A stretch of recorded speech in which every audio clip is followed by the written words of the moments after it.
I don't see any reason why that trend isn't going to continue. I'm sure we're going to $1 million a coin and then to 5 and then to 10. If you study the history of hyperinflations in other countries, they occur when everyone loses faith. And we're getting really close to that area right now. I mean, I think there are very few people in the country who aren't aware that we have an inflation problem. And I think the very smart people in the country are really aware that's probably not solvable without a lot of inflation or a complete collapse. They cannot stop this spending. They cannot stop this debt accumulation. We're over 35 trillion. You know, we when COVID came along, they upped the spending by 2 trillion, and you get it. I mean, whether it's right or wrong, and COVID was fake, but whatever. It's getting really interesting now. I mean, they cannot stop this spending. They cannot stop this debt accumulation. We're over 35 trillion. You know, we when COVID came along, they upped the spending by 2 trillion, and you get it. I mean, whether it's right or wrong, and COVID was fake, but whatever. You can kind of understand how and why they did it. But what you would think is in a normal system, okay, that emergency's over, spending goes back down. Well, no, it hasn't. It just keeps on growing. The United States is facing a debt crisis of historic proportions. With the national debt surpassing $35 trillion, the financial stability of the nation hangs in the balance. For decades, the U.S. government has been spending more than it earns, leading to an ever-growing national debt. From bailouts and stimulus packages to military spending and entitlement programs, the debt has ballooned to unsustainable levels. The more the government borrows, the more it prints money, leading to inflation and the devaluation of the U.S. dollar. This not only erodes the purchasing power of American citizens, but also threatens the global economic stability. With the debt reaching such astronomical heights, traditional solutions like raising taxes or cutting spending are no longer enough. The need for an alternative, stable store of value has never been more urgent. In this video, Larry Lepard, a former gold enthusiast and now a strong Bitcoin advocate, argues that if the United States government were to adopt Bitcoin, it would greatly benefit the American people. In his view, as more people and institutions adopt Bitcoin, it could provide a hedge against the depreciating dollar and offer a store of value that is beyond the control of any single government. As we share more clips from the interview, please take a moment to like the video and subscribe to the channel. We'd love to hear your thoughts, so drop your comments and observations below. Your support helps us reach more viewers. Thank you and enjoy the video. And so and that's the way these parabolic moves happen. And so Jay Powell is going to be forced to print more money because, as Lynn has so brilliantly pointed out, nothing stops this train, right? I mean, Yes. The fact of the matter is that you cannot support this level of debt without having more underlying monetary units, and there's only one place those can come from, and that's a combination of the Fed and the banks. And so they're trying to pretend like they don't have to do it, but they're going to do it. And as always, the Fed's probably going to wait. They'll be behind the curve, and they're going to wait until something is going to break. And it feels to me like we can't make it for another year and a half without something breaking. But I could be wrong. I mean, when Silicon Valley broke, and that was something breaking, they violated the law. They violated Dodd-Frank. They changed the rules, and they saved it. And so they kicked the can. So they do have all of the tools and the megaphone. And most of the sheep are pretty willing to kind of play along with their game, but I think they've got more and more cracks in their armor, and they're fighting a losing game. I mean, my guess is Jay Powell is sitting there thinking to himself, "Why the hell did I take the second term? And God, May of 2026 can't come fast enough because I want to get the fuck out of here." So, as we all know, when they run a deficit, they have to pay for it. To pay for it, they have to issue debt. And somebody's got to buy that debt. You got to find a sucker at the card table, as Groman says. And so, and in the past, it was a petrodollar, and originally the Saudis and all those guys would recycle the debt, and then it became China, when we let them into the WTO in exchange for them buying the debt. But all those guys aren't buying the debt anymore, and so, what happens is we're having a hard time finding buyers for the debt, and what that means is that intrinsically interest rates go up. And if interest rates go up, then that makes the deficit larger. And the deficit being larger means you got to sell more debt, but selling more debt makes the interest rates go up more. So you can kind of see where I'm going here. It's rinse, wash, repeat until the whole damn thing blows up. And, and this is not that unusual. I mean, if you read Dalio's Debt Crisis book, if you read Reinhardt and Rogoff and a number of other books about this, I mean, this has happened in many countries. I mean, this has happened in Venezuela. This has happened in Zimbabwe. This has happened in Brazil multiple times. It's happened in Argentina. It's kind of happening now in Turkey. I mean, countries that can print currency, this is the fundamental problem, right? If they start to incur debts, originally the debt's productive, but eventually it becomes less productive, and then they have to issue more debt to pay for the old debt. And it's like a family that's taken out new credit cards to make the payments on the old credit cards. And eventually, somebody said, well, we're not giving any more credit cards. And in this case, the powers that be that are running the system, though, they kind of think, well, we can just, it's not a problem because we have a printing press and we can always print the money. But, what the caution I would say to that is Gresham's law says that once everyone figures out that you can never stop, they're not going to think the money is money good. And so if you study the history of hyperinflations in other countries, they occur when everyone loses faith. And we're getting really close to that area right now. I mean, I think there are very few people in the country who aren't aware that we have an inflation problem.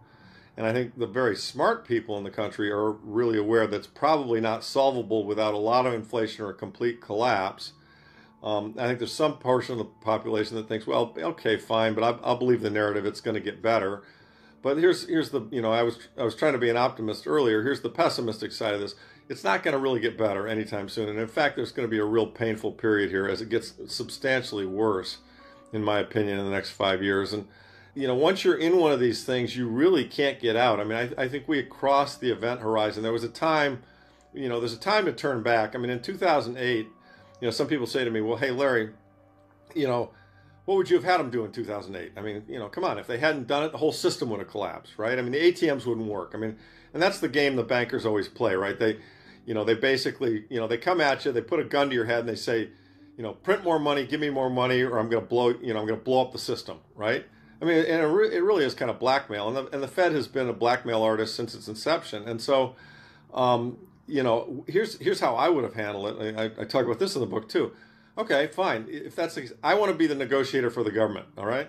So you guys want to bail out to make the ATMs work? Okay, great.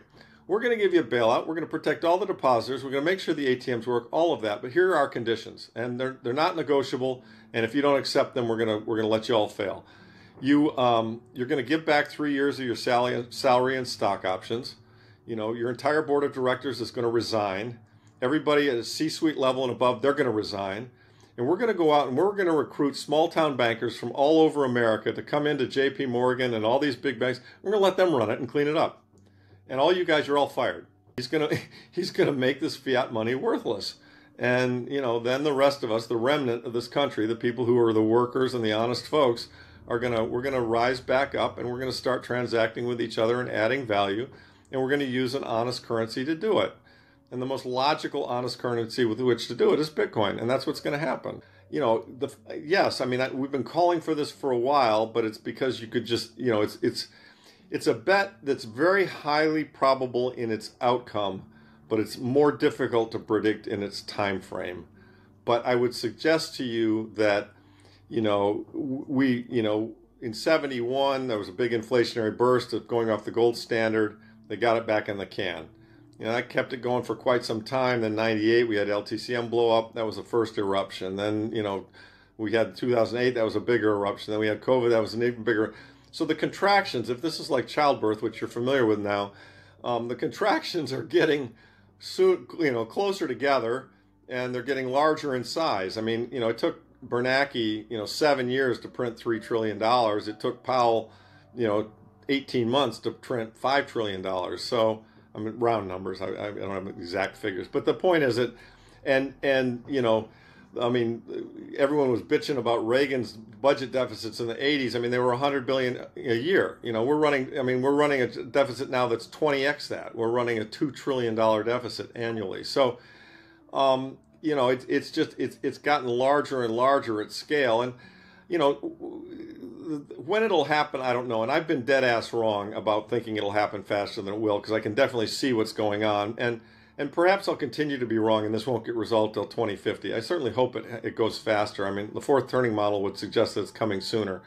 But, my prediction today is that this is all going to get sorted out between 2028 and 2035. I mean, if Bitcoin's at $500,000 a coin and gold's at $10,000 an ounce, well, guess what? The dollar is failing on an absolute basis. So let's kind of touch there into another area that I think is relevant, which is we're seeing, and this is big to me, in the United States. I mean, and you have to remember, we all believe Bitcoin's a solution, and it is. It's much better than gold. But, most people aren't where we are. Most people, in governments who are thinking, okay, we got to do a reset or we got to go back to sound money, the first thing that comes to their mind is gold. I mean, a perfect example, this is a really nice lady, and she's very smart, named Judy Shelton, who was nominated for the Fed. She's a sound money person. And I think that the general view is that we've got to go, if we're going to do a reset, it would be a reset to gold. And what you're seeing out there right now is you're kind of seeing that happen subtly but consistently. And what I mean to say is that everything, all trade used to be in dollars, but you're seeing now countries trading with each other in their own currencies and then net settling in gold. And that's why what's very interesting to me is that the gold price has been very strong in spite of the fact that gold ETF purchasing has gone down. I mean, the Bitcoin ETFs have eaten gold's lunch, right? Bitcoin ETFs have gone from nothing to being substantial in size. Gold ETFs have been shrinking the whole time. Okay, you look at that and you would think to yourself, well, the price of gold should be going down, but it's not. I mean, yesterday the price of gold traded at a new all-time intraday high at 2458 or something. But and the reason for that is that other countries are using gold. They are using gold as their neutral reserve asset. They realize that having the dollar as a neutral reserve asset is a losing proposition. In other words, they're very much like the French were in 71. They can see the problem that we've got, and they're thinking, oh shit, I'm not hanging on to these things. I'm not buying any more treasury bills. In fact, I'm selling treasury bills. And China and Japan have both been net sellers of treasury bills the last 6 months. Other countries doing the same. And most people, I think, are just saying, if I'm going to try and store value, maybe I ought to do it in gold. Sadly, and maybe some countries are doing it in Bitcoin, but I don't think at the sovereign level other than El Salvador and maybe some countries in the Middle East. I went to a Satoshi's roundtable over in the Middle East, and there's some very interesting, highly placed Middle Eastern people there who, my sense is they might have a sense that Bitcoin is digital gold, but it's still pretty early days at the sovereign level from what I can tell. Now, that's why what Loomis said and what Kennedy said and what Trump kind of said, but he didn't really understand what he was saying, that having Bitcoin as a strategic reserve, that's why that's so goddamn important. And I don't think any of them really fully understand what that means, but they've been orange pilled and they're coming to get it. And basically, as Saylor laid out in his speech at the show, I mean, if the U.S. were to go maxi on printing fiat, I mean, if the U.S. were to adopt the MicroStrategy playbook, which is to say, if they were to print fiat and use it to buy Bitcoin, that would be a very good thing for the U.S. people. It would be a very, very good thing. Now, what they probably don't realize, and and this is where I think Trump, the Bitcoin with Trump, it's like a Trojan horse. It's now inside the circle, and I don't think he knows what he's got, because if we go in that direction, that's going to accelerate the failure of the dollar. And don't get me wrong. I mean, I make it very clear. I think my kids, your kids, will be purchasing things. I think everything will be priced in Satoshis in X number of years. I don't know if it's 10 or 20 or 30, but I don't think there will be dollar prices for things. I think the dollar will ultimately fail. I think Saylor thinks that and knows that too, but I don't think he can say it because of his position. He doesn't want to. I mean, the U.S. government's the bear, and there's no point in poking the bear, especially when you're, Michael Saylor and you've got this huge Bitcoin operation that you're running. So, his view is just it's this pristine asset, and that's great. I mean, I agree with that. That's all true, but it's going to become more than that, in my view. That's our video for today, featuring Larry Lepard discussing Bitcoin gold inflation in the U.S. debt, which has now reached $35 trillion. What are your thoughts on Larry's perspectives on these issues? We hope you found value in the video. Please share your comments and observations below. Don't forget to subscribe to the channel and give this video a thumbs up. Thanks for watching.